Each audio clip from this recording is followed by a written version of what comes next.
Okay, for samples 5 and 6, we're gonna rotate the darts again. Number 5, we're gonna rotate the dart from the waist, the basic sloper, and we're gonna move it to the neck. And sample 6, you're gonna move it to the side. I'm not gonna demonstrate sample 6. You guys have to figure out that yourself. You're welcome to look at the book for instructions, or hopefully just you understand the concept well enough that you could really move the dart anywhere.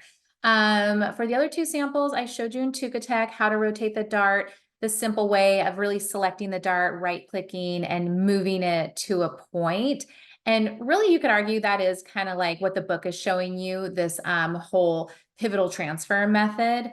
So you already know how to do that. So this time I wanted to show you a different way to move the dart in Tuka. It's a little bit more of a manual way. Maybe some people might think it's more like the slash and spread method that the book went over on the other module, on the other samples. But anyways, you can rotate the dart really however you want, but I thought it'd be a good idea to try doing it a different way just because we are new at using Tuka and it could help us explore more of the tools as well. So our goal again is to take our basic sloper, open that up, and we're gonna move this dart so it actually hits at the neckline, the mid-neck, like where this little C notch is. So it'll match this illustration. There'll be no dart at the waist. It'll all be at the neckline. That's our mission, if you choose to accept it.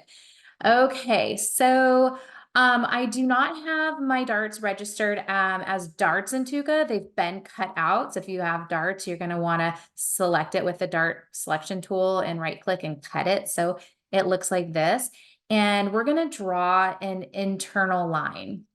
So there is a draw tool.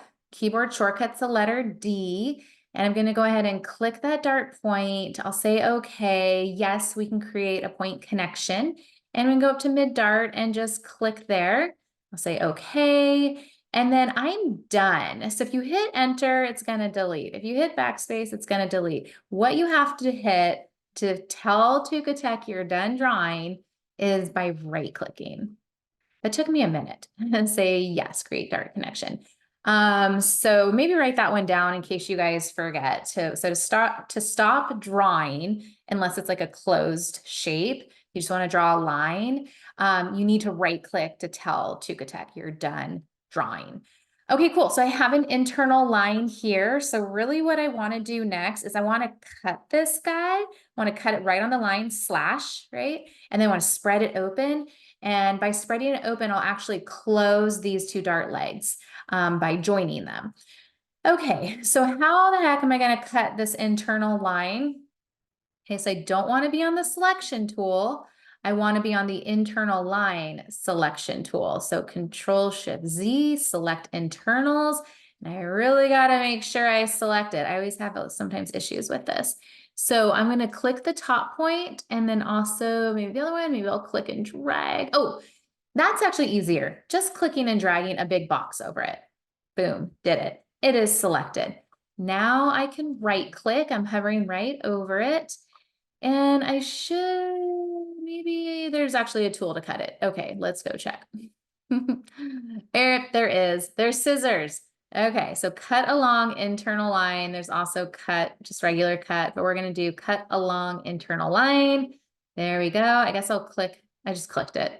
You can click anywhere on the line for that. How do you want to finish your seams? I don't really care right now. So whatever, I'm just going to say, okay. And okay, I guess it's been cut. So now we have 2 separate pattern pieces. And I'm actually we haven't really done this yet either. I'm gonna unfold my pattern. So that tool, oh, where is he's up here somewhere. There it is. Okay, here we go. So right now we're view just half, view the whole thing, open. Okay, I'll say, I guess I have to do all pieces, sure.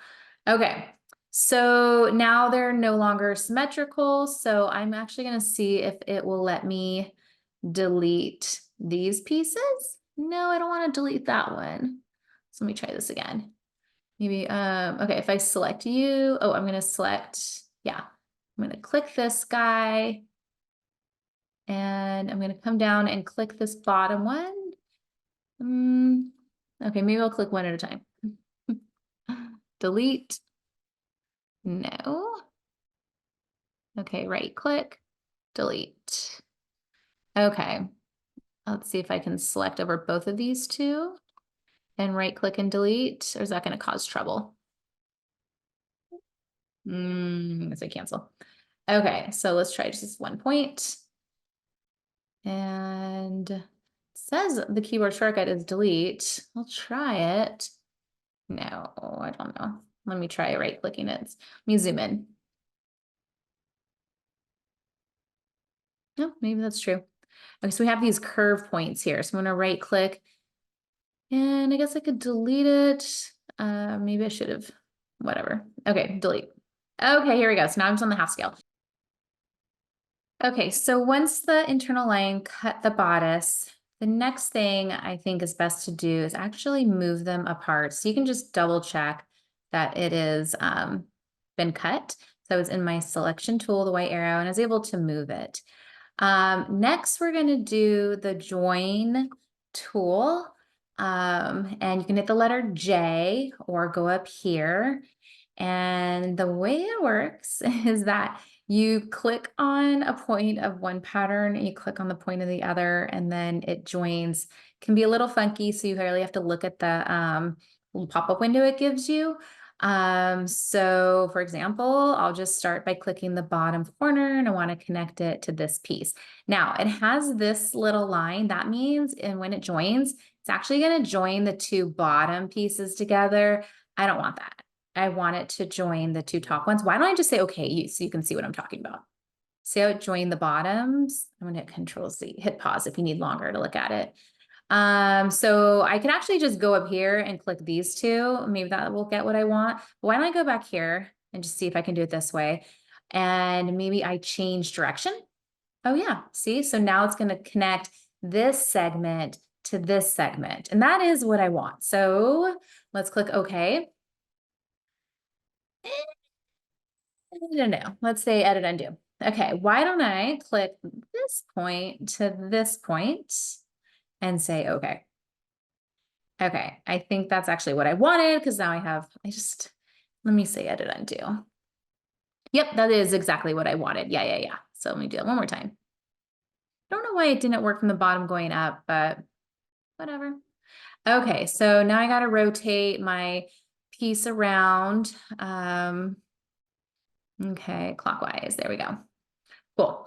And then I can add my unfold as well, if you guys remember that. So that means I will select with my selection tool, the white arrow, and go ahead.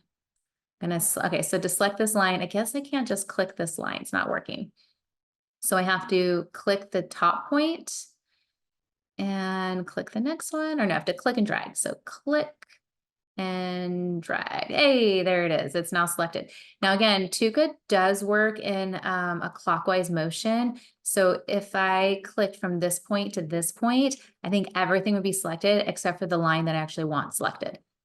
Oh, and I guess since I'm including the line. So you have to be mindful of the points. They're just like running on this continuous line.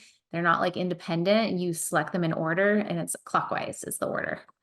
Okay, that guy's selected. So here we go. I can set my half. Boom, that's my half. And I get a choice if I want to eyeball it or not, like see it or not. So there you go. So that was a little bit more manual process of moving a dart in Tuka, but I wanted to bring it to your attention just so that you can practice the tools, practice clicking, get a little bit more control. So for sample 5, you're going to move the dart to the neck. Sample 6, you're going to move it over to the side. So good luck.